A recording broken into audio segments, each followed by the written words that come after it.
नमस्कार, मैं हूं आपके साथ आयुषी गुप्ता। देखिए, ईरान और अमेरिका के बीच जंग खत्म होने के आसार बनते नहीं दिख रहे हैं। रविवार को ईरान के इस्लामिक रेवोल्यूशनरी गार्ड काप्स यानी IRGC ने एक सनसनीखेज दावा किया। ईरान के मुताबिक दक्षिणी इस्फहान में अमेरिकी रेस्क्यू मिशन के दौरान उनके बलों ने 2 अमेरिकी C-130 मिलिट्री एयरक्राफ्ट और 2 ब्लैक हॉक हेलीकॉप्टर्स को मार गिराया है। ये घटना तब हुई जब अमेरिकी सेना अपने एक लापता एयरमैन को बचाने के लिए ईरान की सीमा के काफी अंदर घुस गई थी।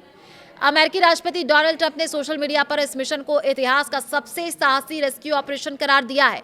उन्होंने पुष्टि की है कि F-15 फाइटर जेट के दोनों क्रू मेंबर्स को सुरक्षित निकाल लिया गया है। ट्रंप के मुताबिक घायल कर्नल अब पूरी तरह सुरक्षित है और उसे दर्जनों लड़ाकू विमानों की सुरक्षा में बाहर निकाला गया है। हालांकि ईरान की मीडिया इस सफलता पर सवाल उठा रही है और इसे अमेरिका की बड़ी हार बता रही है। तनाव अब सीधे युद्ध की धमकी तक पहुंच गया है। राष्ट्रपति ट्रंप ने ईरान को आखिरी चेतावनी देते हुए कहा कि अगर सोमवार तक स्ट्रेट ऑफ हॉर्मुज को नहीं खोला गया तो ईरान पर नरक ऑल हेल बरसा दिया जाएगा।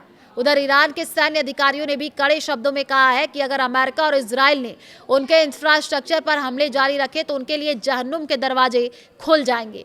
ईरान में देखिए, इंटरनेट बंद हुए अब 37 दिन से ज्यादा का समय बीत चुका है। मॉनिटरिंग ग्रुप नेट ब्लॉक्स के मुताबिक ये दुनिया का अब तक का सबसे लंबा नेशनल लेवल इंटरनेट शटडाउन है। 864 घंटों से ज्यादा समय से ईरान की जनता पूरी दुनिया से कटी हुई है।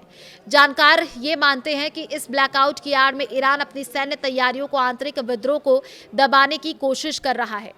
जंग के बीच इजरायली प्रधानमंत्री बेंजामिन नेतन्याहू ने यह साफ किया है कि उनकी वायुसेना ने ईरान के पेट्रोकेमिकल प्लांट्स पर सटीक हमले किए हैं।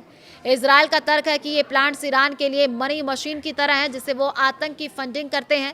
इन हमलों के बाद खाड़ी देशों में भी हड़कंप मचा हुआ है और कई जगहों पर ड्रोन्स को इंटरसेप्ट करने की खबर भी आई है। अब पूरी दुनिया की नजरें सोमवार की डेडलाइन पर टिकी हुई हैं। पेट्रोलियम और प्राकृतिक गैस मंत्रालय ने साफ कहा है कि देश में LPG की कोई कमी नहीं है। 4 अप्रैल को रिकॉर्ड 51 लाख से ज्यादा सिलेंडर डिलीवरी किए गए और मंत्रालय के अनुसार किसी भी डिस्ट्रीब्यूटर पर शॉर्टेज की रिपोर्ट नहीं मिली। ऑनलाइन बुकिंग का अब 95% तक पहुंचा है, जिससे सप्लाई सिस्टम मजबूत हुआ है। DAC बेस्ड डिलीवरी 90% तक पहुंच चुका है, जिससे हेरा फेरी पर लगाम लग रही है। तो छोटे 5 किलो सिलेंडर भी पर्याप्त उपलब्ध है। सरकार ने भरोसा दिलाया कि रिफाइनरी फुल कैपेसिटी पर काम कर रही है और पेट्रोल डीजल गैस का स्टॉक पूरी तरीके से सुरक्षित है।